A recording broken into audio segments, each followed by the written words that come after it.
하나님의 사람은 꿈꾸는 사람입니다. 사람은 늘 마음속에 이 꿈을 품고 살아야 합니다. 적어도 3년, 5년, 10년을 바라보면서 나는 어떤 사람이 되겠다라고 하는 자신의 모습을 그려볼 수 있어야 합니다.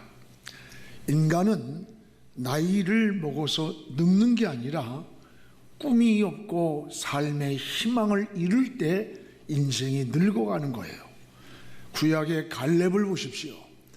그는 85세의 노구에도 불구하고 이 산지를 내게 달라고 하면서 가나안 땅으로 그 당시에 가장 악산이고 가장 고산지대였던 그 헤브론 산지를 함락을 시켰습니다.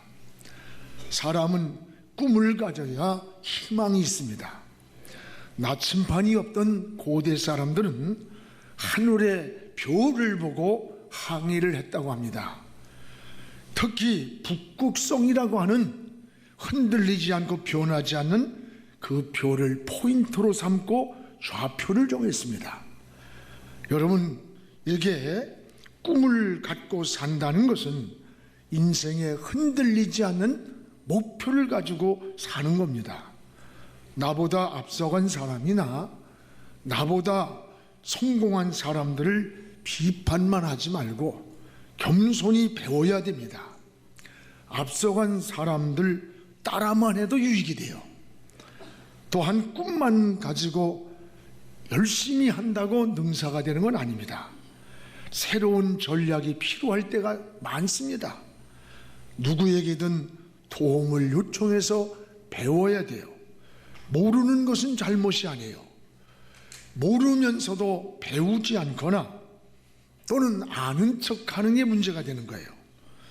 자신이 하는 일에 실력을 키워야 돼요. 영적으로나 우리 삶이나 어제보다 오늘이 낫고 오늘보다 내일이 더 나아져야 되는 겁니다.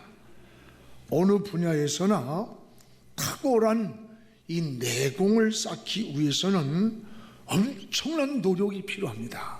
그런데 그 노력을 하는 것도 자기가 하는 일이 즐거워야 돼요. 자기가 하는 일을 즐길 수 있을 때 땀을 흘리면 노력하게 됩니다. 여러분, 천재라고 말을 듣는 사람, 달인이라고 하는 사람들은 자기가 하는 일이 즐거워서 그곳에 막 미쳐버리는 거예요. 밤을 새워도 하는 일이 즐거워서 기쁨으로 하는 거예요. 여러분, 지겨우면 못합니다. 자신이 하는 일이 즐거워서 미칠 때 그 사람이 명인이 되고 달인이 되고 그 분야에서 최고가 되는 겁니다. 여러분, 인생을 살아가면서 여러분의 삶이 행복하기를 주님의 이름으로 축복을 합니다. 가장 어리석은 사람이 누구냐? 자기가 살아온 인생을 후회하는 거예요. 후회한다는 말은 잘못 살았다라고 하는 고백입니다. 그림을 그리다가 잘못 그렸으면 지우고 다시 그릴 수 있습니다.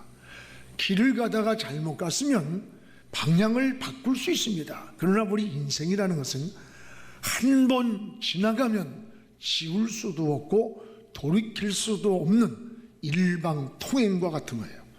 그래서 한 번 내게 주어진 인생을 후회 없이 살아야 합니다. 이것이 바로 지혜라는 것을 알아야 돼요. 오늘 말씀은 한 부자가 하나님을 버리고 허랑방탕하다가 죽었습니다. 그리고 음부에서 고통을 하면서 자기가 살아온 인생을 후회하는 거예요. 후회하면서 고백하는 내용입니다. 오늘 여기 24절에 보면 음부에서 아버지 아브라함이여 나를 긍휼히 여기사 나사로를 보내어 손가락 끝에 물 한 방울 찍어서 내 혀를 서늘하게 하소서. 내가 이 불꽃 가운데서 괴로워하나이다. 지금 살아있을 때에 고백하는 게 아니에요. 살아있을 때 잘못 살아서 지금 음부에 들어가 그곳에서 고통하고 있는 그 모습을 우리에게 보여주는 겁니다. 지옥이 얼마나 고통스러운 것인가를 우리에게 잘 보여주는 내용입니다. 더 괴로운 것은 고통에서 평안하게 안식하고 있는 저 상대편의 모습이 보였다고 하는 겁니다. 그게 더 괴로운 거예요. 자기의 환경과 상대적인 비교가 되기 때문입니다. 부자가 고통 속에서 도움을 요청할 때 26절에 아브라함이 이렇게 대답합니다. 너희와 우리 사이에 큰 구렁텅이가 놓여 있어서 여기서 너희에게로 건너갈 수도 없고 거기서 우리에게 건너올 수도 없다 라고 합니다. 이때 부자는 그 괴로움과 고통 속에서도 자기처럼 하나님을 알지 못하고 지금 이 땅에 살고 있는 5 형제가 생각이 났어요. 그래서 아브라함에게 부탁을 하는 겁니다. 내가 이 지옥이 얼마나 힘들고 괴롭고 고통스러운 것인지 이 사실을 땅에 있는 5 우리 형제들에게 전해달라고 하는 애원이에요. 이게 어디서 지옥에서 들려오는 소리예요. 여러분, 우리만 구원받았다고 즐거운 것 아닙니다. 진정 구원받은 자는 우리 집에 아직 남아있는 이 5 식구가 생각이 나야 되는 거예요. 지금은 한 지붕 아래서 살고 있지만 언젠가 이 땅을 떠나는 그날 우리는 영원히 만날 수 없는 영적 이산가족이 되는 거예요. 영적 이산가족을 우린 찾아야 되는 겁니다. 오늘 본문에는 인생의 몇 가지 분명한 사실을 우리에게 알려주고 있습니다. 무엇보다 하나는 따라합시다. 사람은 반드시 죽는다. 오늘 사람은 반드시 죽는다는 사실을 알려주고 있는 거예요. 여기 22절에 보면 나사로도 죽었고 부자도 죽었습니다. 우리 22절을 우리 같이 한번 읽어보겠습니다. 이에 그 거지가 죽어 천사들에게 받들려 아브라함의 품에 들어가고 부자도 죽어 장사되었다. 우리가 부자도 죽었고 거지 나사로도 죽었어요. 죽는다는 것은 누구도 피할 수 없는 진리입니다. 성도라고 여러분 장수하는 것 아니에요. 목사라고 오래 사는 거 아니에요. 성도도 죽고 불신자도 죽어요. 젊어서 죽기도 하고 늙어서 죽기도 하고 또 여러분 병들어 죽기도 하고 사고로 죽기도 해요. 높은 자나 낮은 자나 죽는다는 것은 동일한 겁니다. 조금 먼저 죽기도 하고 나중 죽기도 하고 순서도 없이 가는 것이 죽음이라는 거예요. 그러나 성도와 불신자가 무엇이 다르느냐? 죽음이 다른 게 아니에요. 성도와 불신자는 죽음부터 달라지는 거예요. 나사로의 죽음을 보십시오. 그는 비록 이 땅에서 고통과 시련과 고난 속에 어렵게 살았지만 하나님을 믿고 살았습니다. 그가 죽었을 때 그를 기다린 것은 바로 천사들이었어요. 천사들이 나사로를 받들어 아브라함의 품에 앉아서 그 아브라함의 품에서 안식하고 있는 것을 소개하고 있습니다. 그런가 하면 부자의 죽음을 보세요. 이 땅에서 호화롭게 살았습니다. 그러나 방탕하면서 하나님을 버리고 살았습니다. 그가 죽음 후에 기다린 것은 바로 음부였습니다. 여기 23절에 그가 음부에서 고통 중에 눈을 들어 멀리 아브라함과 그의 품에 있는 나사로를 보았다 그랬어요. 여러분, 사람이 똑같이 가난하고 병든 곳에 있으면 그냥 위로가 돼요. 근데 내가 같이 살면서도 나보다 나은 사람이 보일 때 그게 상대적 박탈감을 느끼게 되는 거야. 우리 탈북자분들이 남한에 내려와서 먹고 사는 의식 문제 때문이 아니라 나보다 잘 살고 있는 더 좋은 집에서 좋은 차를 타고 있는 저들을 보면서 상대적 박탈감을 느끼는 거예요. 지금 여러분 부자가 더 고통이 뭐냐? 그 고통 속에서 고통하고 있을 때에 저 아브라함의 품에서 평안히 쉬고 있는, 안식하고 있는 나사로의 모습을 볼 때 자기 환경과 상대적 비교에서 오는 고통이 더 컸던 거예요. 그래서 그 아브라함의 품에 있는 나사로를 향해 24절에 이렇게 여러분 말합니다. 우리 같이 읽어봅시다. 이에 불러 아버지 아브라함이여 나를 긍휼히 여기사 나사로를 보내어 그 손가락 끝에 물을 찍어 내 혀를 서늘하게 하소서. 내가 이 불꽃 가운데 괴로워하나이다. 오늘 지금 부자가 가 있는 이 음부가 얼마만큼 고통스러운 것인가를 보여주는 거예요. 아브라함의 품에 있는 나사로를 나에게 보내서 손가락 끝에 물 한 방울만 찍어서 비틀어져 가는 내 혀를 서늘하게 하소서. 물 한 컵이 아니라 한 방울만 찍어서 얼마만큼 그가 괴로움과 고통 속에 있는가를 잘 보여주는 거예요. 그런데 이 지옥이 우리는 이것을 알아야 합니다. 사후 세계는 우리가 죽음 이후의 모든 세계는 이 땅에서 결정된다는 것을 잊지 말아야 돼요. 오늘 25절을 우리 같이 한번 읽어보겠습니다. 아브라함이 이르되 너는 살았을 때 좋은 것을 받았고 나사로는 고난을 받았으니 이것을 기억하라. 이제 그는 여기서 위로를 받고 너는 괴로움을 받느니라. 여러분, 모든 일들이 이 땅에 살아있을 때 결정이 되는 거예요. 천국과 지옥도 이 땅에서 결정되는 거예요. 예수 믿고 살았으면 천국에 가는 것이고 믿지 않다가 죽었으면 지옥으로 가는 겁니다. 상벌도 이 땅에서 결정되는 거예요. 충성되게 살았으면 장차 하나님 앞에 받을 상급이 있는 것이고 악하고 게으르고 불신앙으로 살았다면 벌을 받는 것입니다. 그러므로 충성도 이 땅에서 하는 거예요. 저 죽어서 충성하는 거 아니에요. 믿음 생활도 이 땅에서 하는 거예요. 죽어서 믿음 생활하는 거 아니에요. 신앙은 죽음 후 삶이 아닙니다. 이 땅에 살고 있는 동안에 어떻게 살았느냐, 어떻게 살았느냐. 여러분, 그 결과가 죽음 후에 천국과 지옥으로 상과 벌로 나타나는 거예요. 그러므로 진정한 신앙은 뭐냐? 이 땅에서 하나님을 잘 믿고 충성되게 사는 게 진정한 신앙이라는 것을 깨닫기를 주의 이름으로 축원합니다.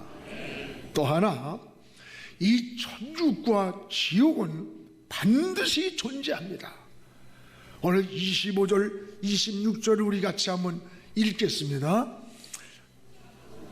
아브라함이 이르되 예 너는 살았을 때에 좋은 것을 받았고 나사로는 고난을 받았으니 이것을 기억하라. 이제 그는 여기서 위로를 받을 너는 괴로움을 받느니라. 26절, 그뿐 아니라 너희와 우리 사이에 큰 구렁텅이가 놓여 있어서 여기서 너희에게 건너가고자 하되 갈 수도 없고 거기서 우리에게 건너올 수도 없게 하였느니라. 천국과 지옥이 어떤 곳인가를 우리에게 잘 보여주는 거예요. 그런데 오늘 여러분 설교를 보면 천국 지옥 이야기 잘 안 합니다. 천국 지옥 이야기라면 현대인들에게 별로 듣기 싫어하고 관심이 없다는 거예요. 그러나 여러분, 성경의 본질, 인생의 본질이 뭔 줄 알아? 그게 바로 천국과 지옥이에요. 이 실존에서부터 생명의 운동이 일어나는 겁니다. 올여름 천국은 어떤 곳이냐? 25절에 위로가 있는 곳이 천국이라는 거예요. 위로라는 말은 자기 곁으로 부르다라는 뜻이에요. 천국은 우리를 하나님의 곁으로 부르는 것이에요. 믿음을 지키기 위해서 고난을 당하고 때는 집을 빼앗기고 직장을 잃고 또 고통과 핍박을 당했습니다.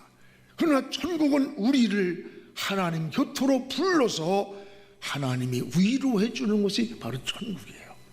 그래서 계시록 21장 4절에 같이 읽어봅시다. 모든 눈물을 그 눈에서 닦아주시니 다시는 사망이 없고 애통하는 것이나 곡하는 것이나 아픈 것이 다시 있지 아니하려니 처음 것들이 다 지나갔음이더라. 이 위로가 있는 곳이에요. 천국은 눈물이 없는 곳입니다. 하나님이 눈물을 닦아주시기 때문입니다. 여러분, 천국은 여러분 애통하는 것이 없는 곳입니다. 하나님이 우리의 위로자가 되어주시기 때문입니다. 천국은 아픈 것도 다시 있지 않는 곳입니다. 이 세상에는 이를 모를 질병들, 예상치 못한 사고들, 수없는 인생을 무너뜨리는 일이 많습니다. 그러나 천국은 이런 고통과 질병이 없는 곳이라고 그랬어요. 또한 여러분, 천국은 계시록 22장 5절에 보면은 밤도 필요 없고 등불과 햇볕도 필요 없는 하나님이 빛이 되어 사는 곳이 천국이라는 거예요. 저는 고린도전서 13장 22절을 굉장히 좋아해요. 우리가 지금은 거울로 보는 것 같이 힘이 하나 그때에는 얼굴과 얼굴을 대하여 볼 것이요, 지금은 내가 부분적으로 아나 그때에는 주께서 나를 아신 것 같이 내가 온전히 주님을 알리라. 이게 무슨 말이냐? 지금은 믿음으로 주님을 바라보면서 믿음으로 천국을 바라보며 살지만 우리가 육신의 장막을 떠나는 날, 저 영원한 천국으로 가는 그날에는 주님의 얼굴을 맞대면하고 본다는 거야. 맞대면하고, 주님의 얼굴을 맞대면하고 본다. 얼마나 아름답고 행복한 소식이에요. 그래서 여러분, 바울은 빌립보 3장 20절에 우리의 시민권은 하늘에 있는지라. 그리고 성경은 우리 인생을 나그네라고 말해요. 외국인 것 같다는 거예요. 나그네는 자기 고향으로 돌아가야 되고 외국인은 자기 본향으로 돌아가는데 우리의 영원한 돌아갈 곳이 어디나 저 영원한 하나님의 나라라는 거예요. 거기에 우리의 시민권자라는 거예요. 사랑하는 여러분, 여러분의 마음에 천국의 소망이 있는, 천국의 기쁨이 있는, 천국을 사모하는 그런 신앙이 되기를 주의 이름으로 축원합니다. 유명한 피터 마셜 목사님께서 세상을 떠날 때 이야기입니다.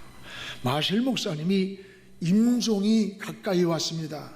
그때 옆에 있던 사모님이 울면서 당신이 나 혼자 이 땅에 두고 떠나면 내가 어떻게 살 수 있겠느냐고 막 울으니까 이 마셜 목사님이 자기 부인의 손을 꼭 잡고 내일 여보, 내일 아침 다시 만납시다. 내일 아침 다시 만납시다. 그리고 돌아가셨어요. 부인은 여기서 그는 진정한 믿음을 얻고 나의 남편은 목사였다라는 책을 써서 베스트셀러가 됐어요. 그의 고백은 자기가 사모였지만 천국에 대한 확신이 없이 살았다는 거예요. 자기 남편의 죽음을 보면서 하늘나라에 확신을 얻었다는 거예요. 그때부터 영감이 떠오르고 또 그래서 감격이 있는 글을 쓰기 시작했습니다. 이 마셜 목사님은 죽을 때에도 보통 때처럼 다시 만나자, 또 만나자, 잠깐의 이별임을 알았기 때문입니다. 그래서 여러분, 예수 믿는 사람들은 여기 장례식에 가보면 뭐 영결식, 고 아무개 영결식 이렇게 있어요. 고 최동철 목사의 영결식. 근데 여러분, 우리 예수 믿는 사람들은 영결식이란 말 안 해요. 영결식이란 말은 영원히 결별한다는, 영원히 결별. 우리는 또 만나기 때문에 환송식이라니, 환송식. 고 양병희 목사의 환송식 이렇게 쓰는 거예요. 이것이 천국에 대한 소망인 겁니다. 사랑하는 성도 여러분, 나사로처럼 하나님을 알고 죽느냐, 오늘 하나님을 떠나 죽느냐, 뜻있고 가치있게 충성되게 인생을 살다가 죽느냐, 아니면 헛된 일에 방황하고 쫓기다가 죽느냐, 이 땅에서의 선택되는 것이에요. 이 땅에서 결정하는 일들이에요. 그러면 여러분, 지옥은 어떤 것일까? 성경에는 천국만 알려주는 게 아니라 지옥을 알려줍니다. 지옥을 성경에는 음부라 그래서 음부, 23절에 음부라. 음부라는 말은 하데스라고 하는 말인데 이 뜻은 믿지 않고 죽은 자들이 가는 지하 세계를 음부라 이렇게 표현했어요. 음부가 얼마나 고통스러운 것인지 불꽃 가운데 괴로워한다. 불꽃 가운데 괴로워한다고 울부짖는 거예요. 그래서 24절에 보면 지옥은 영원히 괴로움만 있는 곳입니다. 괴로움이 뭐냐? 아픔을 느끼다, 고통하다, 슬프게 하다라는 뜻이에요. 지옥은 한마디로 괴로움과 고통과 슬픔만 있는 곳이 지옥이에요. 기쁨도 위로도 소망도 없이 영원히 불꽃이 차는 곳이 지옥이라는 거예요. 평소에 가진 것이 많고 누리는 것이 많아서 하나님을 버린 이 부자가 지옥에 자신이 겪고 있는 비참한 고통을 입으로 고백하는 내용이에요. 신약에서는 지옥을 스올이라 하죠. 스올. 그 뜻은 고통과 불붙는 장소를 지옥이라 했고, 또는 지옥을 음부, 무적행, 캄캄한 곳으로 묘사하고 있습니다. 그리고 이 지옥에 가는 자들이 누구인가를 네 가지로 말씀합니다. 계시록 21장 8절에는 주님을 믿지 않는 자들이 가는 곳, 또 로마서 2장 8절에는 진리를 따르지 않고 불의와 악을 행하는 자들이 가는 곳이라고 했고, 또 여러분 베드로후서 2장 4절에는 범죄한 천사들이 가는 곳이 지옥이라는 거예요. 마태복음 10장 15절에는 복음을 거부한 자들이 가는 곳이 지옥이라는 거예요. 오늘 본문의 부자가 지옥에 간 이유는 두 가지입니다. 하나는 하나님을 믿지 않는 거예요. 또 하나는 자신이 소유한 재물로 인해서 하나님을 떠나고 오히려 범죄를 했기 때문이에요. 여러분, 이것을 알아야 돼요. 남보다 내게 좋은 조건이 있습니까? 그것이 죄악의 도구가 되어 있다면 그 남보다 좋은 조건이 축복이 아니에요. 다른 사람보다 건강이 있습니까? 그 건강을 가지고 정욕으로 인생을 쓰고 있다면 그 건강은 축복이 아니에요. 남보다 많은 지식을 가지고 있는데 그 지식이 악으로 활용됐다면 그 지식도 소유도 그건 축복이 아니에요. 오늘 부자라고 하는 것이 잘못이 아니에요. 부자가 잘못이라는 말이 아니라 남보다 더 좋은 조건을 가지고 하나님을 섬겨야 하는데 오히려 하나님을 버리고 죄의 도구로 사용되어야 했다는데 문제가 있는 거예요. 사랑하는 여러분이요, 내가 남보다 좋은 조건이 있다면 하나님의 영광을 위해서, 하나님의 영광을 위해서 사용되기를 주의 이름으로 축원합니다. 또 하나, 오늘 이 지옥에서 고통하면서 이 부자가 하는 고백이 뭔지 알아요? 자기처럼 고통을 받을 지금 땅에 살아있는 다섯 형제를 생각했다는 거예요. 오늘 27절, 우리 28절을 같이 한번 읽겠습니다. 이르되 그러면 아버지여 구하오니 나사로를 내 아버지의 집에 보내소서. 28절에 내 형제 다섯이 있습니다. 그들에게 증언하여 그들로 내가 받는 이 고통의 자리에 이 지구의 음부에 오지 않게 해주세요. 이게 여러분 이 땅에 남은 형제의 구원을 생각하면서 괴로워했던 거예요. 지옥의 고통을 겪고 있던 부자에게 마지막 생각난 것이 구원받지 못하고 남아서 자기처럼 지옥의 고통으로 다가올 그 형제들을 기억하는 거예요. 여러분, 우리도 믿지 않는 남편과 아내, 자식과 부모, 형제와 친척과 우리 주변에 영원히 생각이 나야 돼요. 지금 그들이 언젠가 이 땅을 떠나는 날 어디로 갈 것인가가 생각나야 돼요. 지옥으로 떨어져 가면 나를 살려달라고 울부짖는 그 소리가 내 귀에 들려와야 돼요. 우리가 배를 타고 건너가는데 물에 빠져서 호우적거리면서 살려달라고 아우성을 치는데 그것을 외면하고 갈 수 있겠어요? 우리는 영적인 눈을 뜨고 우리의 주변을 살펴보십시오. 건져달라고 아우성 소리가 들리지 않습니까? 그 영혼들을 어서 구원해야 됩니다. 그들이 매일 만나는 우리의 이웃입니다. 직장의 동료입니다. 학교의 친구입니다. 사업 같이 가는 동업자들입니다. 이들에게 영생의 소식을 전하지 않아서 그들이 지옥으로 가고 있다면 그 영혼의 핏값을 우리가 받아야 되는 거예요. 오늘 이들에게 지옥을 피할 수 있는 길이 있음을 반드시 우리는 알려줘야 되는 겁니다. 그 길이 뭐냐? 요한복음 5장 24절입니다. 우리 같이 읽겠습니다. 내가 진실로 진실로 너희에게 이르노니 내 말을 듣고 또 나 보내신 이를 믿는 자는 영생을 얻었고 현재 영생을 이미 소유한 거 현재 완료해요. 두 번째, 심판에 이르지 아니니 미래가 보장된 거예요. 세 번째, 사망에서 생명으로 이미 옮겨졌어요. 다시 말하면 과거와 현재와 미래의 모든 인생의 문제가 해결된 거예요. 예수 믿는 시간, 사망에서 생명으로 옮겨진 거예요. 예수 안에 길이 있기 때문입니다. 예수 안에 평안이 있습니다. 예수 안에 안식이 있습니다. 예수 안에 인생의 해답이 있습니다. 그런데 많은 사람들이 인생의 해답을 찾기 위해, 평안을 얻기 위해서 무당을 찾아가고 점쟁이를 찾아갑니다. 그러나 그곳에는 인생의 길도 답도 없습니다. 그래서 인생을 운명이다, 내게 주어진 팔자라고 체념하는 거예요. 그러나 성경에는 운명이란 단어가 없어요. 팔자란 말이 없어요. 지옥 갈 운명도 예수 믿으면 천국으로 바뀌기 때문에, 마귀의 자식도 예수 믿으면 하나님의 자녀가 되기 때문에 운명이란 말을 쓰지 않아요. 오늘 예수 그리스도 안에 길이 있고 평안이 있고 인생의 해답이 있기 때문입니다. 사랑하는 성도 여러분, 우리는 이 생명의 복음을 전해야 합니다. 주님은 영혼을 구원하기 위해 십자가에서 피를 흘렸습니다. 스데반은 복음을 전하다가 순교의 길을 걸어갔습니다. 우리도 영적 이산 가족이 생각나야 돼요. 여러분, 저들이 지옥에서 울부짖는 소리를 들을 수 있는 영의 귀가 열려야 돼요. 하나님을 알지 못하고 방황하는 영혼을 보는 눈이 열려야 됩니다.